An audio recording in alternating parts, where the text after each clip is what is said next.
आज की class basic English शब्दों की प्रैक्टिस को शुरू करवाने वाली क्लास है। ये आपको जो बेसिक शब्द मैंने सिखा रखे हैं ऑलरेडी, इनको कैसे आप प्रैक्टिस करेंगे, कैसे इस्तेमाल में लाएंगे, इसको आज की क्लास में सीखेंगे। क्लास को शुरू करते हैं। आप देख रहे हैं संरीति इंग्लिश अकेडमी। मैं हूं प्रीति मैम। सब्सक्राइब करके बेल नोटिफिकेशन ऑन कर लीजिएगा।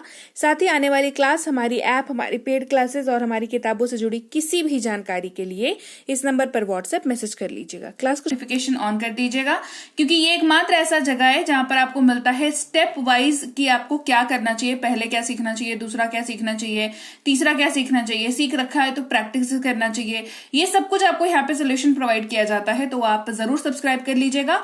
और जो लोग ऑलरेडी हैं चैनल पे, तो वो क्या बोलते हैं, सब शेयर कर दीजिएगा क्लास को। ठीक है, शुरू करते हैं क्लास को। दो शब्द आपके सामने दिख रहा है अंग्रेजी में, एक है माइन, दूसरा है माइन। ठीक है, माई और माइन है, और दोनों का ही मतलब जो है वो है मेरा या मेरा, है ना। दोनों का मतलब मेरा होता है। ठीक है, अब सबसे पहली कंफ्यूजन जो आती है वो ये आती है कि एक वाक्य है जिसमें हम मेरा का इस्तेमाल करके वाक्य बना रहे हैं हिंदी में। अब हमें ये अगर पता ना हो कि अंग्रेजी जब इसके कन्वर्ट अपन करेंगे तो माई का इस्तेमाल करेंगे या माइन का इस्तेमाल करेंगे, तो वहां पर चीजें जो है बहुत खराब हो जाएंगी। बिकॉज हो सकता है ऐसा 50-50 चांसेस है, या तो आप माई यूज करोगे या तो माइन यूज करोगे। राइट, 50-50 बनाना, या तो सही बनाओगे या तो गलत बनाओगे। ठीक है, तो आपको ये अंडरस्टैंडिंग होनी चाहिए कि कौन से वाले वाक्य में माई यूज करना है, कौन से में माइन यूज करना है। तो उसके लिए सबसे पहले समझ लो कि ये दो शब्द आखिर ऐसा क्यों है अंग्रेजी में कि एक ही हिंदी मतलब के दो शब्द हमारे पास हैं और उनको हमें यूज करने के लिए अलग से चीजें सीखनी पड़ती हैं। तो मेरा, मेरी, मेरे, अगर ये आप किसी भी अपने हिंदी वाक्य में यूज कर रहे हो तो उसकी इंग्लिश जब आप ट्रांसलेट करोगे, या तो माई यूज करोगे या तो माइन यूज करोगे, है ना। अब माई माइन में फर्क समझ लो, क्योंकि मेरा, मेरी, मेरे में ना कोई फर्क नहीं है। राइट, माई और माइन में समझ लो फर्क। माई जो है वाक्य के बीच में कहीं पर आता है, माई जो है वो वाक्य के बीच में कहीं आता है, और माइन जो है वो हमेशा वाक्य के अंत में आता है। माइन जो है वो एक पॉजेसिव प्रोनाउन श्रेणी का वर्ड है, और ये हमेशा आपको ये बताता है कि पॉजेसिवनेस को ये डिनोट करता है। ठीक है, उदाहरण देखेंगे, बहुत बेहतर तरीके से समझ में आएगा आपको।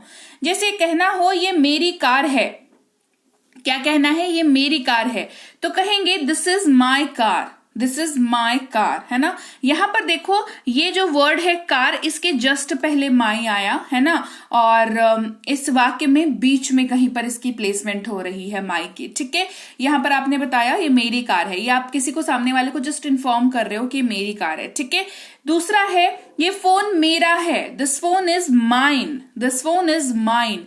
अब ये जब आप बोलते हो ना, तो एक प्रॉपर अधिकार के साथ बात करते हो कि अरे मेरा फोन है, ये फोन मेरा है, आप मालिक हो इस चीज के, ये आप सामने वाले को जता रहे हो फोर्सफुली, थोड़े अपने आवाज को थोड़ा सा ये करके कि हाँ, मतलब मालिकाना हक जता रहे हो बेसिकली। ठीक है, तो पहले वाले में इंफॉर्मेशन दे रहे थे, दूसरे वाले में मालिकाना हक जता रहे थे।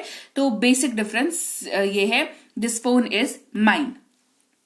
फिर है हमारे पास हमारा या हमारी या हमारे। यहां पर यूज करते हैं शब्द आवर का, नहीं तो आवर्स का। क्या यूज करते हैं, या तो आवर का यूज करेंगे या तो आवर्स का यूज करेंगे।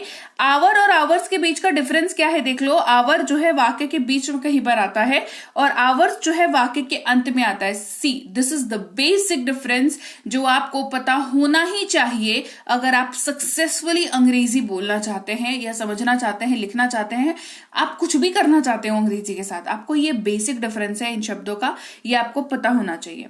जैसे ये हमारा घर है, दिस इज आवर हाउस, ये घर हमारा है, this house is ours, this house is ours.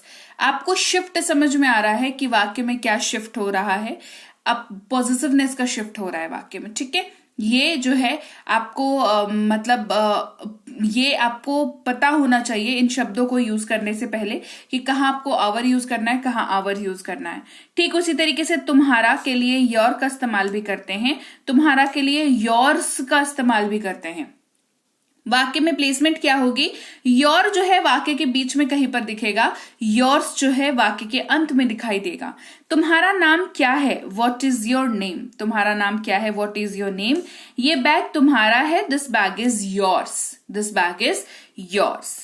फिर है हिज का मतलब होता है उसका या उसकी, ये पुरुष के लिए यूज होता है। दिस इज वेरी इंपॉर्टेंट, आपको पता होना चाहिए। कोई भी भाषा अगर आप बोल रहे हो उसमें शब्दों का क्या खेल होता है, खासकर ये वाले बेसिक वर्ड्स का। देखो ऐसे रैंडम से कोई वर्ड की बात करें तो उतना तो नहीं हो पाता है, पर लेकिन अगर बेसिक वर्ड्स की श्रेणी जो है शब्दों की ना, वोकैबुलरी की भी ना कैटेगरी है ना, कैटेगरी है, कैटेगरी वाइज ये सब डिवाइडेड है। तो कुछ है जो आपके बहुत बेसिक है लेकिन बहुत इंपॉर्टेंट है, उनके बिना वाक्य नहीं बना सकते, वैसे वाले शब्द। तो ये ना वैसे वाले शब्द है जो बहुत इंपॉर्टेंट है, बहुत क्रूशियल है। तो हिज जो है उसी श्रेणी में है, ये उसका घर है, this is his house, this is his house. फिर है हर, है ना, हर का मतलब होता है उसका, उसकी, उसके। हर्स का मतलब भी होता है उसका, उसकी, इसके। देखो हिज का हिजिस नहीं होता है, ठीक है, हिज जो वर्ड है इसका हिजिस नहीं होता है, लेकिन हर का हर्स होता है। हर जो वाक्य के बीच में आता है, हर्स जो है वाक्य के अंत में आता है। ये महिला यानी कि फीमेल के लिए यूज होता है। Now this is very important, his और हर में क्या डिफरेंस है? बेसिक डिफरेंस यही है कि ये एक जो है हर जो है वो महिला के लिए यूज होता है, हिज जो है वो मेल के लिए, पुरुष के लिए यूज होता है। तो ये उसकी कार है, दिस इज हर कार। ये उसका है, this is hers, this is hers, ठीक है। ये वाक्य के लास्ट में प्लेसमेंट हो रही है, ये बीच में कहीं पर प्लेसमेंट हो रही है।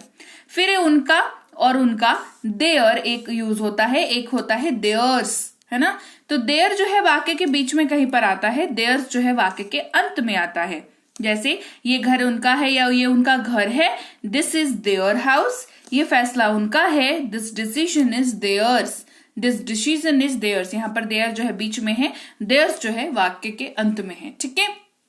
सो दिस इज समथिंग जो थोड़ा सा ना नेग्लेक्ट होता है वाइल लर्निंग। जब आप सीखते हो चीजों को तो कहीं ना कहीं नेग्लेक्ट हो जाती हैं आपसे, और ये ना रोड़ा बनती है रास्ते की जब आप अंग्रेजी बोलते हो या बोलना चाहते हो या सोचते हो कि हाँ मुझे बोलना है। ये सारी चीजें आपके साथ नहीं हो, इसके लिए ये वाली क्लास थी। इसके तो लीजिए भाई, ये थी आज की क्लास, और क्लास आपको कैसी लगी ये आपका बताना मुझे काम है। तो आप मुझे जरूर बताइएगा कि क्लास आपको कैसी लगी। बढ़िया लगी है कमेंट सेक्शन में बताइए, क्लास को लाइक कर दीजिए, शेयर कर लीजिए। आप देख रहे हैं संरीति इंग्लिश अकेडमी, सब्सक्राइब करके बेल नोटिफिकेशन को ऑन कर लीजिए। इसके साथ ही अगर आप कोई कोर्स करना चाहते हैं, जैसे बेसिक से प्रो, ये स्पोकन इंग्लिश का कोर्स है, इंग्लिश राइटिंग का कोर्स, ग्रामर का कोर्स, रीडिंग का कोर्स और ये ई बुक्स, ये सब कुछ आपको मिल जाता है हमारी ऐप संरीति इंग्लिश अकेडमी पर। इस ऐप को आप गूगल प्ले स्टोर से डाउनलोड करके इंस्टॉल कर लीजिएगा। यहाँ पर आपको फ्री और पेड दोनों तरह की क्लासेस मिल जाती हैं। साथ ही ऐप से संबंधित और अधिक जानकारी के लिए इस नंबर पर संपर्क कर लीजिएगा। हमारी ई बुक्स जो है इस वेबसाइट पर भी अवेलेबल हैं। ई बुक का मतलब होता है पीडीएफ वाली किताबें, तो आपको इनको जो है डाउनलोड करना जरूरी है। इसके अलावा हमारा व्हाट्सएप का ग्रुप, हमारा टेलीग्राम का चैनल जरूर ज्वाइन करके रख लीजिएगा। रोज जो क्लास आएगी आपको सीधे आपके मोबाइल पर मिल जाएगी और आप आसानी से क्लासेस को अटेंड कर पाएंगे। और इसके साथ ही मैं आपसे मिलूंगी आपकी अगली क्लास में, यानी कि कल। Till then, thank you so much for watching. Stay tune to Sanriti English academy.